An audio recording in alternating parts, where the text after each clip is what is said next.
Hello dear friends, welcome to I am Civil Engineer YouTube channel. நம்ம சேனலில் ஏற்கனவே design ஓரியன்டான videos நிறைய பார்த்துருக்கோம். சிங்கிள் ரீஇன்ஃபோர்ஸ்மெண்ட் பீமோட டிசைன் பற்றி ஏற்கனவே பார்த்துருக்கோம். இப்போ அதை தொடர்ந்து இந்த வீடியோவிலேருந்து டபுள் ரீஇன்ஃபோர்ஸ்மெண்ட் பீம் பற்றி பார்க்கலாம். ஏற்கனவே நம்ம சேனலில் போட்ட இந்த வீடியோஸ் எல்லாமே மேலே ஐகானில் லிங்க் கொடுக்குறேன். இன்ட்ரெஸ்ட் இருக்கிறவங்க அதை பார்த்து இன்னும் நல்லா தெரிஞ்சுக்கலாம். இப்போ நம்ம டபுள் ரீஇன்ஃபோர்ஸ்மெண்ட் பீமுக்கு வருவோம். டபுள் ரீஇன்ஃபோர்ஸ்மெண்ட் பீம் எங்கே தேவைப்படும்னு பார்த்தீங்கன்னா, எங்கெல்லாம் பீமோட டெப்த் வந்துட்டு கம்மியாக வைக்கணும் அப்படின்ற மாதிரி ஒரு சிச்சுவேஷன் வருதோ அங்கெல்லாம் வந்துட்டு நம்ம டபுள் ரீஇன்ஃபோர்ஸ்மெண்ட் பீம் தான் போகணும்.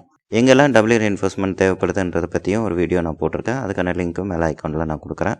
அடுத்து டபுள் ரீஇன்ஃபோர்ஸ்மெண்ட் பீம் பற்றி முக்கியமான ஒரு விஷயம் என்னென்னு பார்த்தீங்கன்னா, டபுள் ரீஇன்ஃபோர்ஸ்மெண்ட் பீம் வந்துட்டு ஒரு பேலன்ஸ்டு செக்ஷனாக தான் நம்ம வடிவமைக்க முடியும். நம்ம சேனலில் ஏற்கனவே பேலன்ஸ்டு அண்டர் ரீஇன்ஃபோர்ஸ்ட் பற்றி பார்த்துருக்கோம். இப்போ இதில் வந்து பார்த்திங்கன்னா பேலன்ஸ்டு தான் நமக்கு வந்துட்டு டபுள் ரீஇன்ஃபோர்ஸ்மெண்ட்டுக்கு யூஸ் ஆகும். இதில் மொமெண்ட் ஆஃப் ரெசிஸ்டன்ட் ஈக்குவேஷன்ஸ் வந்துட்டு இங்கே நம்ம அரைவ் பண்ணியிருக்கோம். 0.36 FCK BXU within bracket D - 0.42 XUன்றது வந்துட்டு கம்ப்ரெஷனுக்கும், 0.87 FY AST within bracket D - 0.42 XUன்றதை டென்ஷனுக்கும் அரைவ் பண்ணியிருந்தோம். இதில் 0.36 FCKன்றது ஸ்ட்ரெஸ்ஸு, B × XUன்றது area. So stress into area வந்துட்டு பார்த்திங்கன்னா ஃபோர்ஸு. இந்த ஃபோர்ஸ் வந்துட்டு ஒரு டிஸ்டன்ஸில் ஆக்ட் ஆகுது. ஸோ இந்த டிஸ்டன்ஸ் கூட இந்த ஃபோர்ஸ் ஆக்ட் ஆகிறப்போ என்ன ஆகுதுன்னா மொமெண்ட்டாக கிரியேட் ஆகுது. அதுதான் இன்டர்னல் மொமெண்ட் ஆஃப் ரெசிஸ்டன்ஸ். அதே வந்துட்டு டென்ஷன் சைட்லேயும் வந்து பார்த்திங்கன்னா 0.47ன்றது ஸ்ட்ரெஸ்ஸு, ASTன்றது வந்துட்டு area. So stress into area is force. That force is acting at a distance of D - 0.42 XU.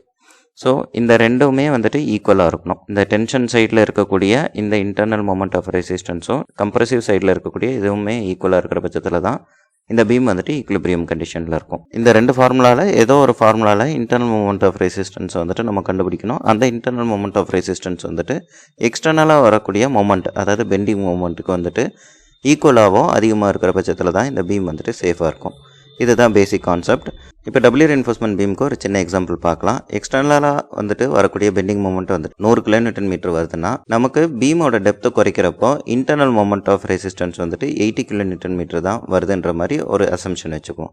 So அடிஷ்னலாக வந்துட்டு இன்னும் 20 kN வந்துட்டு நம்ம இந்த பீமை ஸ்ட்ரென்தன் பண்ணணும். அதை எப்படி பண்ணுறோன்னு பார்த்தீங்கன்னா, அடிஷ்னலாக வந்துட்டு டென்ஷன் ஜோனில் ரெயின்ஃபோர்ஸ்மெண்ட் கொடுக்க போகிறோம். அந்த அடிஷ்னலாக கொடுக்கக்கூடிய டென்ஷன் ரெயின்ஃபோர்ஸ்மெண்ட்னால இந்த பீமோட கம்ப்ரெஷன் சைடு வந்துட்டு வீக் ஆகிடும்.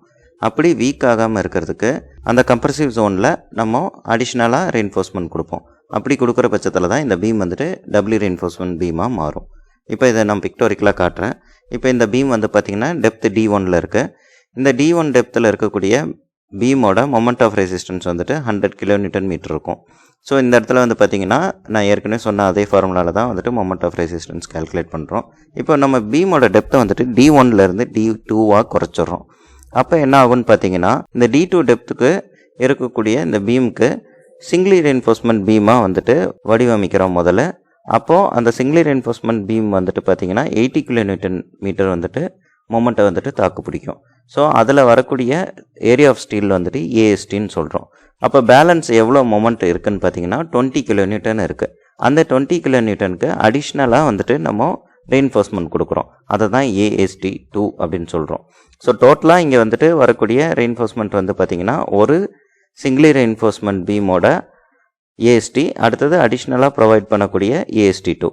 இந்த AST2 எப்படி கண்டுபிடிக்கிறோன்றதை அடுத்த வீடியோவில் நம்ம பார்க்கலாம்.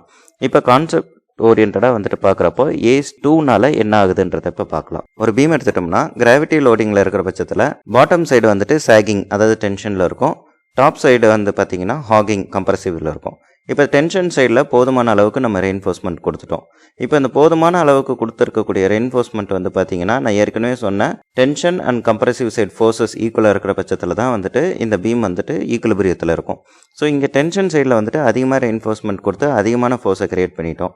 கம்ப்ரெசிவ் சைடில் அதுக்கு தகுந்த மாதிரி வந்துட்டு நம்ம காங்கிரீட்டை வந்துட்டு வடிவமைக்கணும். காங்கிரீட் வந்து பார்த்திங்கன்னா நமக்கு M25 or M30 அந்த ரேஞ்சுக்கு தான் வந்துட்டு நம்ம போடுவோம். இல்லை ஹையர் ஸ்ட்ரென்த்து கூட போகலாம். பட் அப்படியே ஹையர் ஸ்ட்ரென்த்து போடுறப்போ இன்னும் காஸ்ட் அதிகமாகிடும். அதனால் இங்கே நம்ம என்ன பண்ணுறோன்னா வந்துட்டு ஸ்டீலை வந்துட்டு நம்ம அட்வான்டேஜாக எடுத்து யூஸ் பண்ணுறோம்.